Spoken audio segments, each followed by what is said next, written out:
Today I want to discuss the reality of bipolar disorder. A little bit, the stigma and the effects on family, friends, family, people in our lives, directly, indirectly.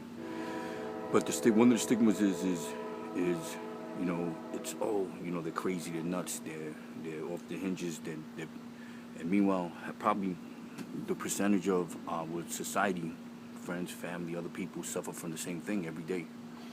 And there are bankers, they're studio heads, they're actors, they're actresses, they're singers, they're pastors, they're grocery store clerks, etc., etc. The only thing is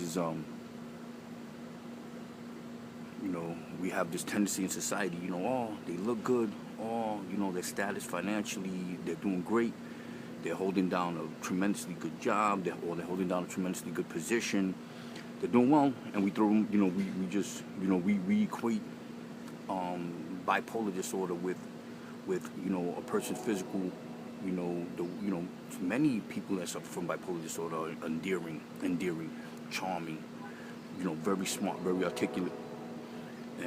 But the only thing is that the buffer for depression and anything else don't exist. So what happens is if you're going through depression, you go through extreme depression.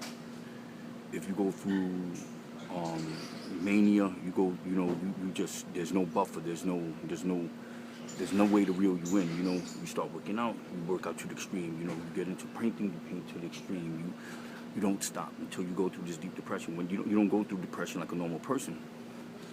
Your depression becomes I'm gonna die. I can't deal with life.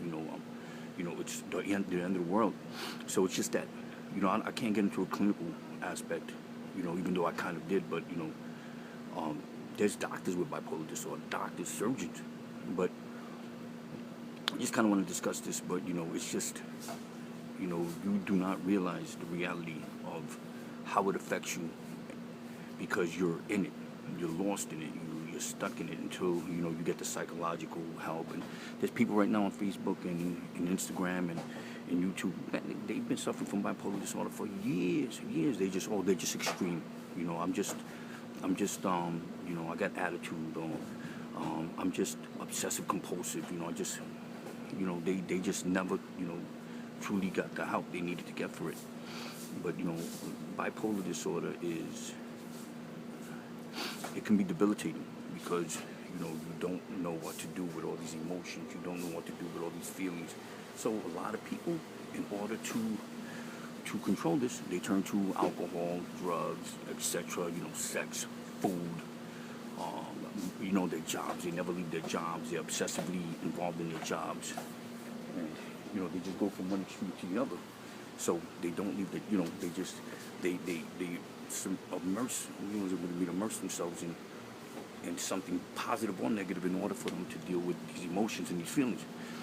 So I'm just saying that a lot of people are out there that are suffering from this, and we know them. We know them. Thank God that I was diagnosed, and I'm so whenever I'm dealing with an emotional feeling, I can equate it to this is the disorder. This is the problem. We can function normally, we're some of the greatest people, we're some of the smartest people. But the thing is that, we have that chemical, and psychological, and physiological on when, depression hits us, or, we just don't have a buffer and we have to catch it. A lot of us get therapy, a lot of us get, medication, etc. But please, I'm going to, discuss more and more about bipolar. I just kind of wanted to give a little bit of how society equates, mental issues with he's crazy, she's crazy. Nah, man, they're right there. I mean, the guy who's treating you for the bipolar disorder, the doctor is suffering from it. The person that you go and you give your money to, in the bank is suffering from it. Oh, but they look good. Oh, we're such a visual world, man. We're such like, oh, they look good. They smell good. Or, you don't see their house, you don't see their car. They can't be mentally ill. Come on, man. We're freaking shallow people. We expect them to be barefooted, feet cracking in the bottom, sitting outside with a dog with a sign. and they suffer from mental, but we're visual people, man. We're whack. We're phonies. All of us. You know what I mean? Society as in a whole. You know what I mean? So, just a little, tutorial on mental illness and bipolar disorder, that the person's right next door to you, or the person's laying right next to you, or we gave birth to them. Bye.